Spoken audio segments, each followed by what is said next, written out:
Subscribe to Infidelity Tales Lab. Now, let's begin.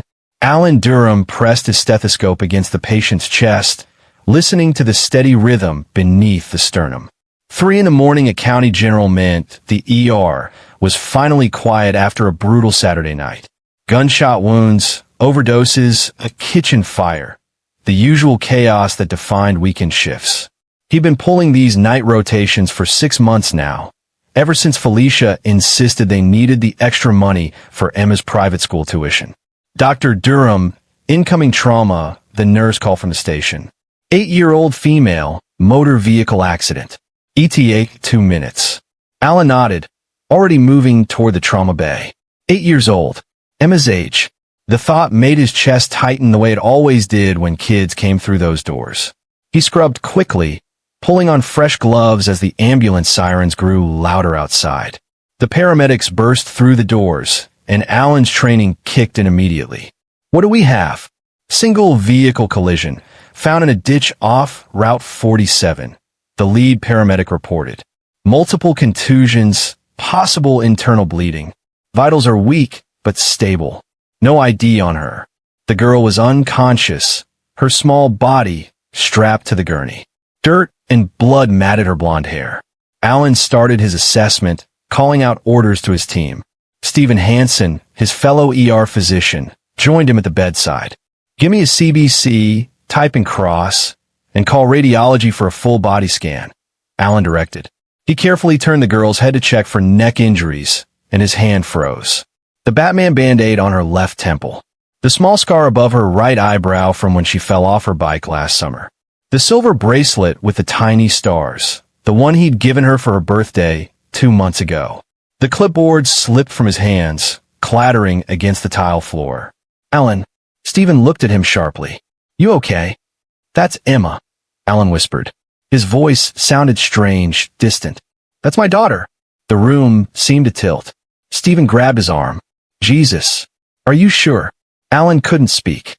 He touched Emma's small hand, the one with the bracelet, and felt the familiar callus on her thumb from where she chewed it when she was nervous. The room exploded into motion around him, but he stood frozen, staring at his daughter's pale face. I need you to step back, Stephen said gently but firmly. Let me handle this. You can't treat your own daughter. Alan pulled out his phone with shaking hands. 17 missed calls to Felicia over the next hour. Everyone went straight to voicemail. He'd called her before his shift started, just after 6 p.m., and she'd said Emma was spending the night at her father's house. Paul Madden lived 40 miles north in Sterling Falls, a quiet retirement community where nothing ever happened. Why isn't she answering? Alan paced the hallway outside the trauma bay, watching through the window as Stephen worked on Emma. Nicholas Hastings, a detective he'd gotten to know through previous cases, appeared at his elbow. Dr. Durham, I need to ask you some questions about your daughter. She was supposed to be at her grandfather's house, Alan said numbly. My wife, Felicia, she told me Emma was staying there tonight. We found a vehicle in a ditch off Route 47. That's 30 miles south of here, opposite direction from Sterling Falls. Nicholas pulled out his notebook. The car is registered to a Damon Hyde. Does that name mean anything to you? Alan's mind was racing. No, never heard of him. The vehicle was reported stolen 2 days ago from a parking garage downtown. We're trying to locate Mr. Hyde now. Nicholas studied him carefully. When did you last see your daughter? This morning, before I left for work.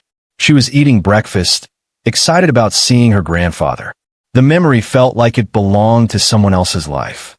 Felicia drove her. I thought. His voice broke. Stephen emerged from the trauma bay, pulling off his gloves. She's stable. No internal bleeding, thank God. Concussion, 3 broken ribs, fractured left arm, and severe bruising. Alan, she's going to be okay. When will she wake up? Hard to say. Could be hours, could be tomorrow. The concussion was significant. Stephen gripped his shoulder. Go sit with her. I'll handle your shift. Alan sat beside Emma's bed in the ICU, holding her uninjured hand. Machines beeped softly around them, monitoring every breath, every heartbeat. He'd been a doctor for 12 years, had seen hundreds of patients in beds just like this one, but nothing had prepared him for seeing his own child hooked up to monitors and IVs. His phone buzzed. Finally. But it wasn't Felicia, it was Paul Madden. Alan, what the hell is going on? Felicia called me an hour ago, screaming about Emma being in the hospital. She said there was an accident. Why wasn't I told Emma was coming to visit me? Alan's blood went cold. What do you mean? Felicia told me she was dropping Emma off at your place yesterday afternoon. Silence on the other end. Then, Alan, I haven't seen Emma in 3 weeks. Felicia never called to arrange a visit. The pieces weren't fitting together. Alan ended the call and stood abruptly, nearly knocking over his chair.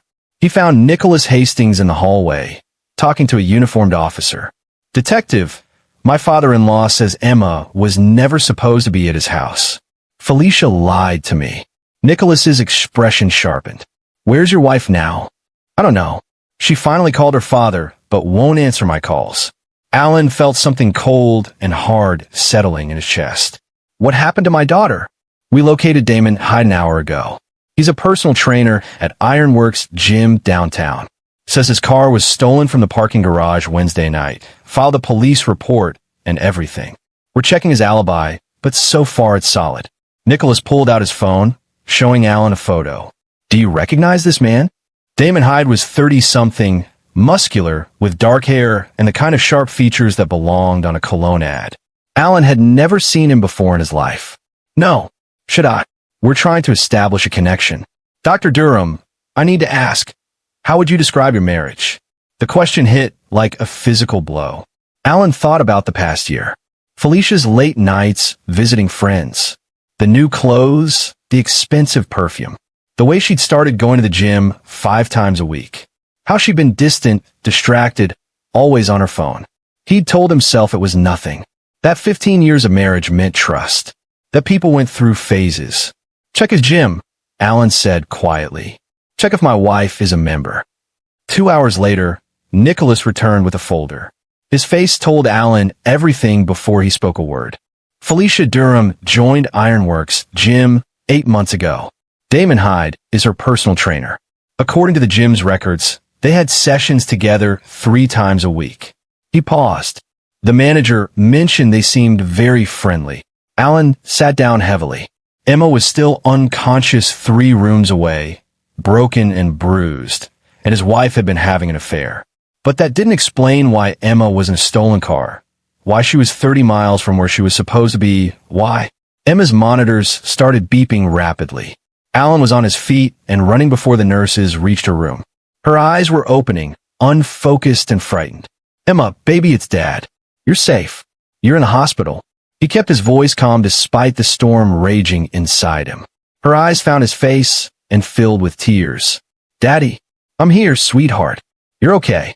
You were in an accident, but you're going to be fine. Where's Mom? Her voice was hoarse, barely a whisper. She's not here right now. Emma, what happened? Can you tell me what you remember? Her small hand gripped his tightly. The tears spilled over, running down her cheeks. We weren't going to Grandpa's house. Mom lied. We went to Damon's apartment. He was mean, Daddy. He yelled at Mom a lot. Alan felt his jaw clench, so hard it ached. Damon? The man from her gym? Emma nodded, then winced in pain. I was supposed to stay in the bedroom, but I heard them fighting. Damon said he was tired of waiting, that Mom promised him money. Mom said she was working on it, that she needed more time. Then Damon said. Her voice dropped to a whisper. He said you had a big life insurance policy and that Mom needed to hurry up before you got suspicious. The room spun. Alan gripped the bed rail to steady himself. Mom started crying and said she couldn't do it, that she loved you. Emma's eyes were wide, terrified. But Damon got really angry. He grabbed her and said if she didn't do it soon, he'd handle it himself. He said he'd make it look like an accident and he'd take care of both of you. Both of us. Alan's voice was hollow. You and me, Daddy. Emma's tears came harder now. He said I was a loose end. That's when I ran. I grabbed Mom's phone and ran outside. I heard them chasing me, so I got into Damon's car. The keys were in it. I thought I could drive away, but I didn't know how. I'm sorry, Daddy. I'm so sorry. Alan pulled her carefully into his arms, mindful of her injuries. You're so brave. You saved yourself. I'm so proud of you. Call the police now.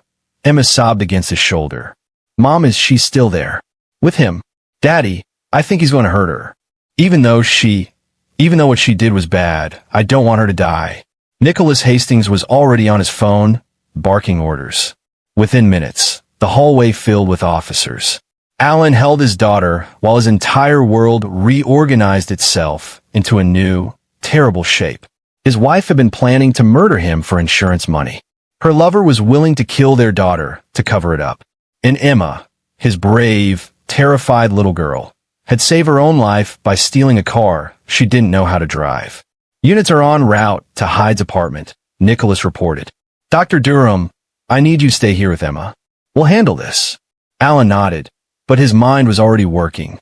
Years of emergency medicine had trained him to compartmentalize, to think clearly under pressure.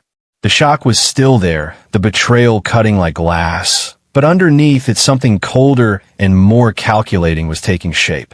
Felicia had tried to have him killed, had endangered their daughter, had been lying to him for months, maybe longer. And Damon Hyde, a man who'd threatened an 8-year-old child, was still out there. The police would arrest them. There'd be trials, lawyers, years of legal proceedings. Felicia might claim coercion, might get a lighter sentence. Hyde might cut a deal, might be out in 15 years. Alan looked at Emma's small, bruised face, at the cast on her arm and the bandages covering her cuts, and felt something fundamental shift inside him. No, the justice system wasn't enough.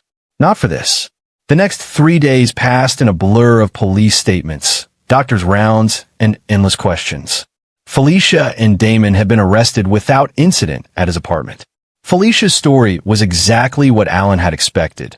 She claimed Hyde had manipulated her, that she'd never intended to go through with it, that she'd tried to protect Emma. Hyde, meanwhile, had lawyered up immediately and wasn't talking. Alan had to give a statement about the life insurance policy. $3 million, purchased 7 years ago when Emma was born. Felicia was the primary beneficiary. She'd been the one to suggest increasing the amount just 6 months ago. He remembered now. At the time, it had seemed like prudent financial planning. Stephen Hansen found him in the hospital cafeteria at 2 a.m., 4 days after Emma's accident. Alan was staring at a cup of coffee he hadn't touched, his mind miles away. You look like hell, Stephen said, sliding into the chair across from him. Emma's doing better. She should be able to go home in a few days. I wasn't asking about Emma. I was asking about you. Alan finally looked up at his friend. They'd worked together for 8 years, had pulled countless shifts side by side, had saved lives and lost them. Stephen knew him well enough to see through any bullshit. I keep thinking about what could have happened, Alan said quietly. If Emma hadn't been smart enough to run. If she'd been hurt worse. If Hyde had caught up to her. But none of that happened. She's alive because she's her father's daughter, clever and brave. They're going to prosecute Felicia for conspiracy to commit murder and child endangerment. Hyde is looking at attempted murder, kidnapping, assault on a minor. Alan's hands clenched around his coffee cup. Her lawyer is already working on a plea deal. She'll probably get 8 to 10 years, maybe less with good behavior. That's not justice. No, Alan agreed. It's not. Stephen studied him carefully. What are you thinking?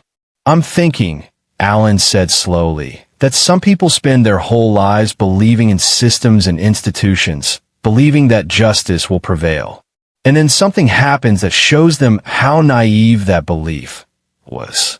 Alan, Emma woke up screaming last night. She dreamed that Hyde was chasing her. She's 8 years old, Stephen. She'll have nightmares about this for the rest of her life. Therapy might help, time might help, but that fear, that betrayal, that's permanent. Stephen was quiet for a long moment. What are you going to do? I'm going to be there for my daughter. I'm going to help her heal. Alan met his friend's eyes. And then I'm going to make sure that Felicia and Damon Hyde understand what it means to threaten my family. The legal system. The legal system is a safety net for people who play by the rules. But Felicia and Hyde threw out the rulebook when they decided my daughter was expendable. Alan's voice was calm, almost clinical.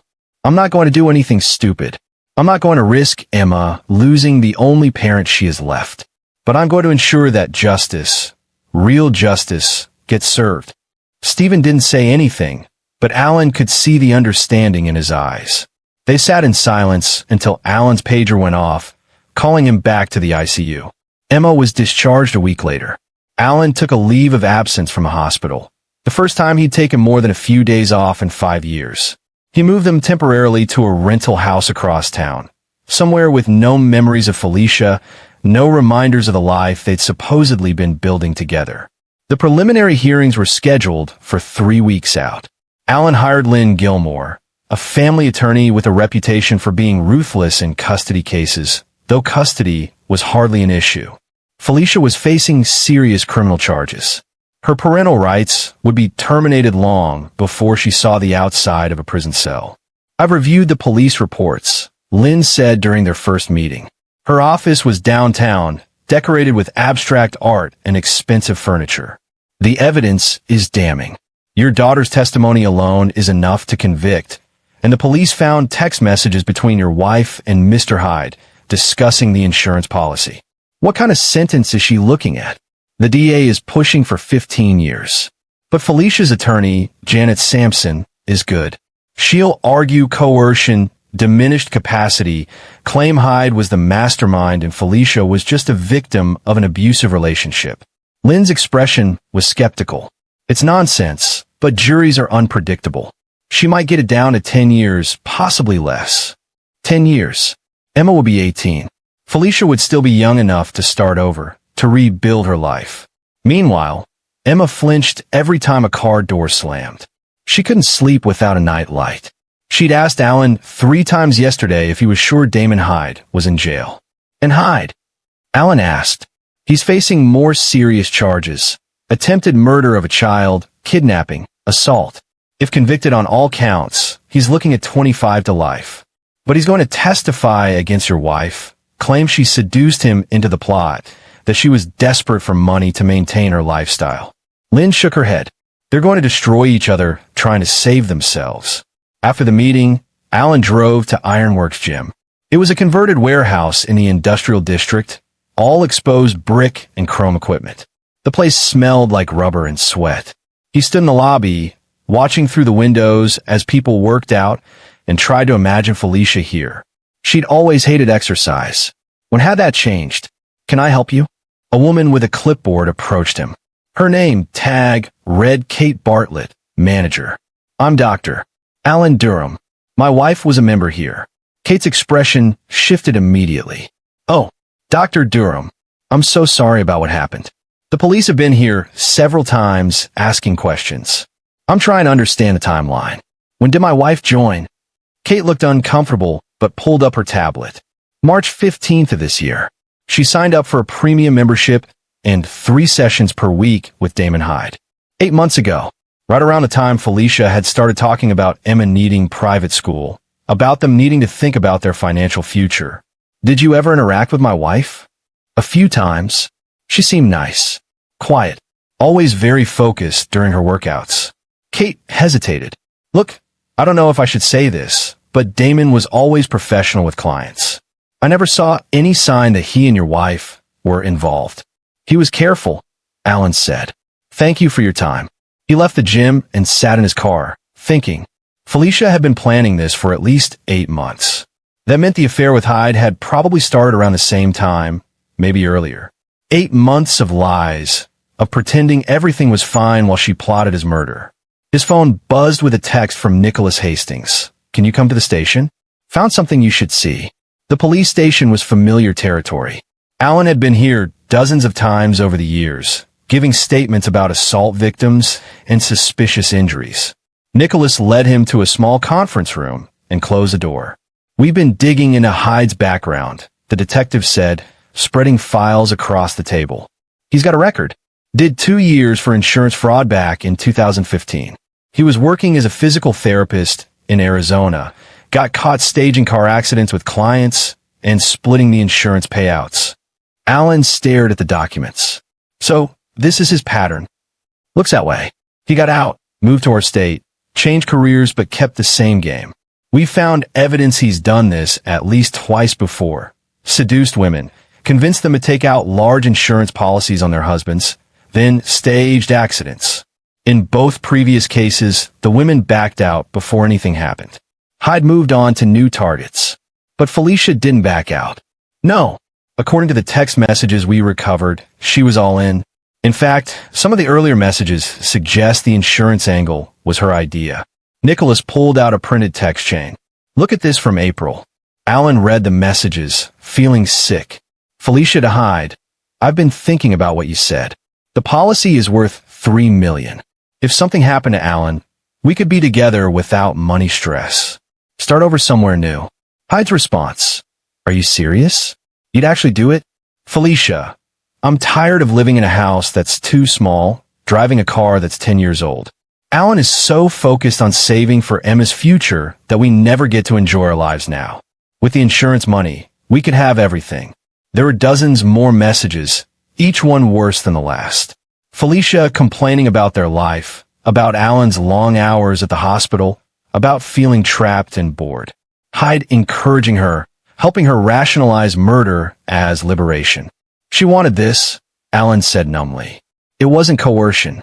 It wasn't manipulation. She wanted me dead. I'm sorry, Dr. Durham.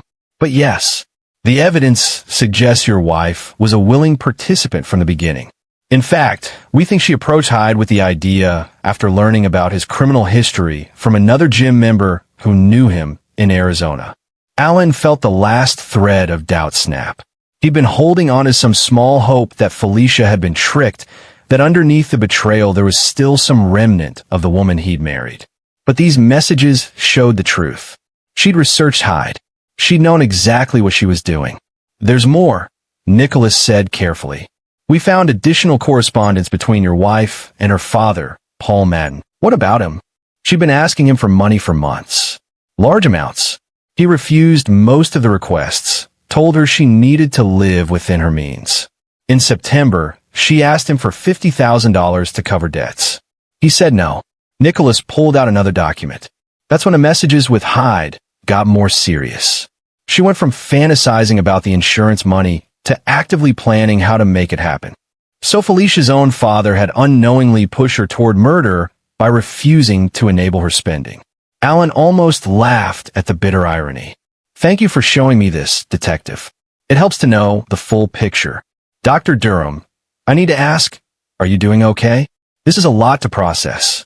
I'm fine, Alan lied. I'm focused on Emma right now, making sure she feels safe. But as he drove home, Alan's mind was cataloging information the way he cataloged symptoms in the ER. Felicia was a willing participant who'd actively planned his murder. Hyde was a repeat offender who'd threatened an 8-year-old child. The legal system would punish them, yes, but not enough. Never enough. He thought about the Hippocratic oath he'd taken 12 years ago. First, do no harm. He dedicated his life to healing, to saving lives.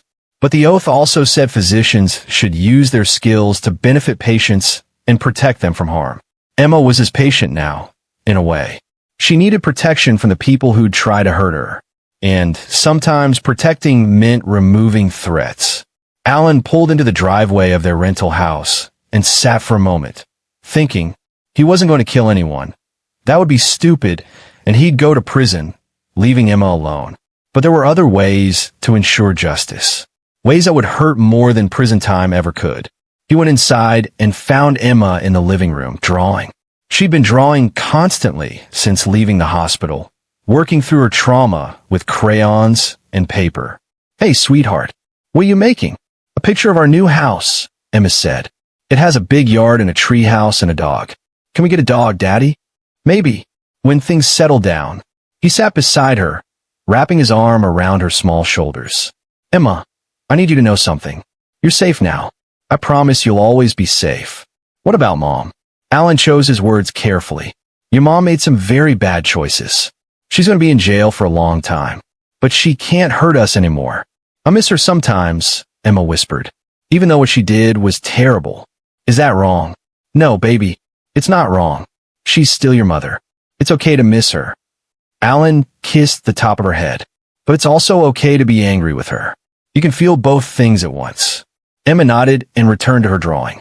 Alan watched her for a moment, then pulled out his phone and started making notes. He had work to do.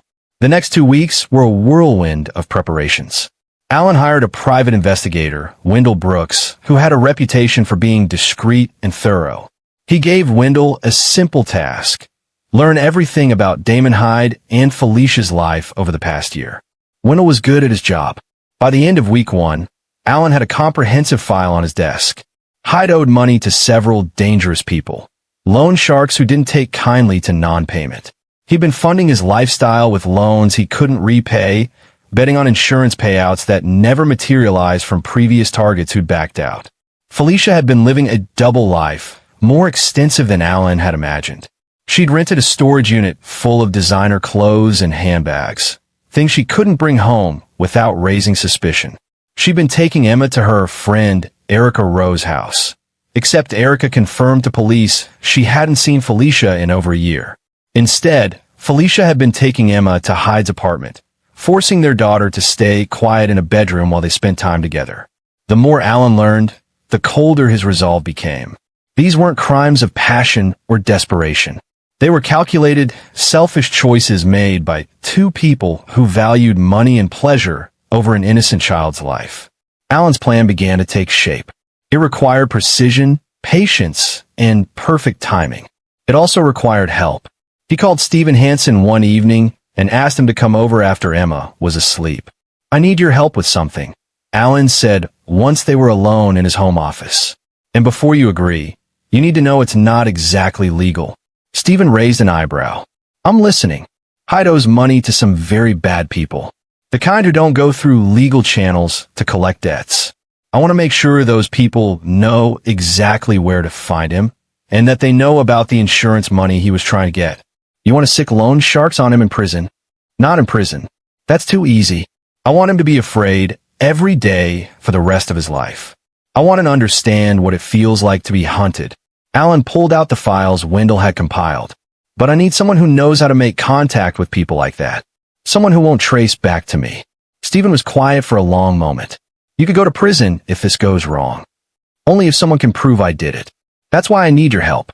You know, people I don't, ER docs meet all kinds in this city." "What about Felicia?" Alan smiled. It wasn't a pleasant expression. "Felicia is going to get exactly what she asked for. She wanted money so badly. She's going to find out what it costs."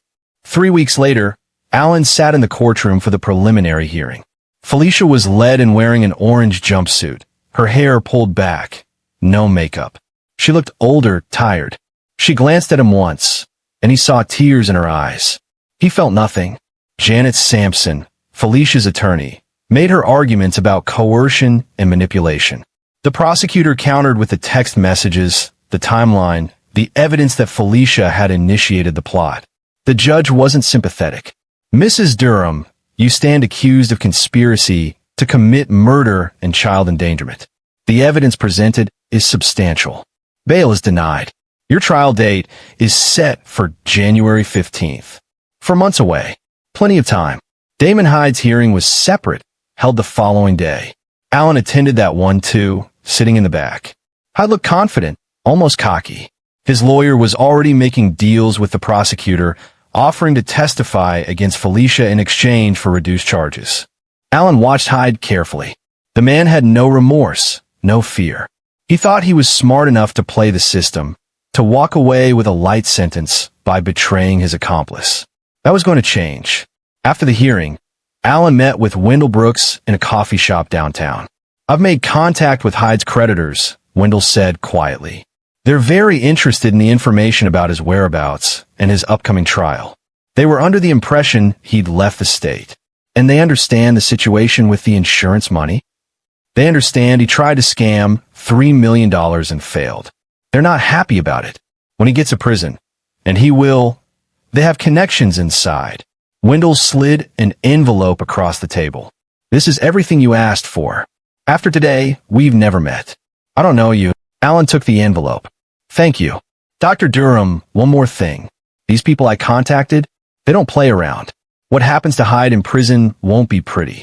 "Good," Alan said simply. He had one more piece to put in place. That evening, he called Paul Madden.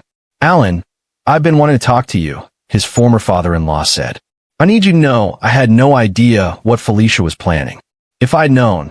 "I know you didn't," Alan interrupted. "Paul, I need to ask you something, and I need you to be honest. How much debt did Felicia have?" Silence. Then, I don't know exact numbers, but she'd been asking me for money for over a year. She mentioned credit cards, store accounts. I told her she needed to handle it herself, that borrowing from me wouldn't solve the problem. I need you to do something for me. I need you to talk to her lawyer and tell them that you're not paying for Felicia's defense, that she needs a public defender. Alan, I can't do that. She's my daughter. She tried to have me killed, Paul. She put Emma in a situation where she could have died. And you know what? I've looked into Felicia's debts. She owes over $200,000 to various creditors. If Janet Sampson keeps defending her, those bills are going to fall to you when Felicia can't pay them from prison. Is that really what you want? Paul was quiet for a long time. What are you trying to do? I'm trying to make sure justice actually gets served. With a public defender, Felicia won't get the same quality of defense. She'll get the sentence she deserves. And you'll avoid financial ruin in the process. She's my daughter, Paul repeated, but his voice was weaker now. And Emma is mine. Make your choice. Alan hung up. He felt no guilt. Paul Madden had contributed to this situation by enabling Felicia's spending for years. Now he could face the consequences too. 2 days later, Lynn Gilmore called with news. Janet Sampson has withdrawn from Felicia's case. Paul Madden informed her he won't be paying her fees. Felicia's being assigned a public defender. That's unfortunate for her, Alan said neutrally. Alan, what are you doing? Making sure my daughter gets justice. Is there a problem? No, Lynn said slowly. No problem. The public defender assigned to her case is overworked and inexperienced. Felicia's chances of getting a plea deal just dropped significantly. Good. The weeks before the trial passed slowly. Emma started therapy with a child psychologist, Dr. Angela Lee, who specialized in trauma. Slowly, the nightmares became less frequent. Emma smiled more. She made friends at her new school. Alan threw himself into being present for her. They took weekend trips to the mountains. They adopted a golden retriever puppy named Max. They started building a new life, one where Felicia was just a painful memory. But Alan kept tabs on the legal proceedings. Felicia's new lawyer, a public defender named Johnny Randolph, was doing his best, but he was no match for the prosecution's case. Hyde's lawyer had worked out a deal. He'd plead guilty to lesser charges and testify against Felicia in exchange for 15 years instead of life. Except Hyde never made it to trial. Alan was having breakfast with Emma when Nicholas Hastings called. Dr. Durham, I thought you should know. Damon Hyde was attacked in county jail last night. Multiple stab wounds. He's in critical condition at University Hospital. Is he going to survive? Unknown. He's in surgery now. Nicholas paused. It's strange. The attack happened right after his cellmate was transferred in, a guy named Gerardo Compton, serving time for loan sharking. Compton claimed self-defense, says Hyde attacked him first. Terrible thing, Alan said. I hope they sort out. He hung up and looked at Emma, who was feeding Max pieces of bacon under the table. Who was that, Daddy? Just a work friend, sweetheart. Nothing important. Hyde survived the attack, but suffered permanent damage to his spine. He'd walk with difficulty for the rest of his life, and the constant pain would require medication he'd have limited access to in prison. His plea deal fell apart when he couldn't testify. The attack had left him with cognitive impairments and memory issues that made him an unreliable witness. The prosecutor was furious, but there was nothing to be done. Hyde was sentenced to the full 25 years without the benefit of his cooperation agreement. Felicia's trial began in January. Without Hyde's testimony, the case relied heavily on the text messages and Emma's statement. Alan testified about the insurance policy and Felicia's behavior in the months before the attempted murder. He kept his testimony factual, clinical, showing no emotion. Felicia took the stand in her own defense. She cried, claimed she'd been manipulated, said she'd never have gone through with it. But the prosecutor destroyed her on cross-examination, reading her own text messages back to her, showing the jury exactly how premeditated and cold-blooded the plot had been. The jury deliberated for 4 hours. They found her guilty on all counts. At sentencing, the judge was harsh. Mrs. Durham, you conspired to murder your husband for money. You endangered your own daughter's life. You showed no remorse until you were caught. I sentence you to 20 years in state prison without possibility of parole for 15. Felicia sobbed as she was led away. Alan watched, and all he felt was a distant satisfaction. 20 years. Emma would be 28 when Felicia got out, old enough to decide for herself if she wanted anything to do with her mother. But Alan wasn't done yet. 6 months after Felicia's sentencing, Alan received a call from the prison. Felicia wanted to speak with him. He almost refused, but curiosity got the better of him. The visiting room was depressing. Gray walls, metal tables, guards watching every interaction. Felicia looked hollow, her face gaunt, her eyes empty. Prison had not been kind to her. "Thank you for coming," she said. Her voice was hoarse. "I wasn't sure you would. You have 5 minutes. What do you want?" "I need to tell you something. About what happened before the trial." She glanced at the guard, then lowered her voice. "Someone's been targeting me. Little things at first. My commissary account emptied. My cell searched constantly, my mail lost. But last month I was attacked in the showers. 3 women. They said someone paid them to send you a message." Alan kept his face neutral. "What message?" "That you always protect your family." Tears ran down Felicia's face. "Alan, did you do this? Did you arrange for people to hurt me? I don't know what you're talking about. I'm just a doctor raising my daughter. Please, I know I deserve to be here. I know what I did was unforgivable. But this, living in fear every day, never knowing when someone's going to come after me, it's torture. You tried to have me killed," Alan said quietly. "You put our daughter in danger. You don't get to ask me for mercy. I'm asking you to stop. Whatever you're doing, please stop. I'll do my time. I'll stay away from Emma. Just make it stop." Alan stood up. "I came here to tell you something, Felicia. Every night, Emma used to wake up screaming because she dreamed that Hyde was chasing her. She was terrified, traumatized by what you did. Do you know what I told her?" Felicia shook her head, crying harder. "I told her that bad people always get what they deserve. That justice finds everyone eventually." He leaned in close. "You wanted money so badly that you were willing to kill for it. Now you have nothing. No money, no family, no future. And every day for the next 20 years, you're going to wake up in that cell and remember that you did this to yourself. Alan, please. Goodbye, Felicia." He walked out and didn't look back. The guard at the door nodded to him. Ron Ingram, a man Alan had treated in the ER 2 years ago for a broken hand. A man who owed him a favor and who happened to work at the women's correctional facility. Alan drove home to the house he and Emma had bought in a quiet neighborhood with good schools. Max bounded up to greet him, and Emma called out from the kitchen. "Daddy, I made cookies." He found her at the counter, flour on her face, beaming with pride. The nightmares were gone now. She was thriving. "They smell amazing, sweetheart. Dr. Lee says I'm making really good progress. She says I'm one of the bravest kids she knows." She's right about that. Alan hugged her tightly. "How about we take Max to the park after dinner? Can Steven come too? He promised to teach me how to throw a curveball." "Sure thing." Later, while Emma played with Max in the backyard, Alan sat on the porch with a glass of whiskey and watched the sunset. He thought about the Hippocratic Oath, about the promise to do no harm. He'd broken that oath in a way. He'd caused harm to Felicia and Hyde, had arranged for them to suffer in ways the legal system never could. But he'd done it to protect his daughter, to ensure that the people who tried to destroy his family paid the full price. And he'd do it again without hesitation. His phone buzzed. A text from Wendell Brooks, from an untraceable number. Both packages delivered as requested. Services concluded. Good luck. Alan deleted the message and finished his whiskey. Damon Hyde would spend the next 25 years in prison, in constant pain, looking over his shoulder, owing debts to people who would never stop collecting.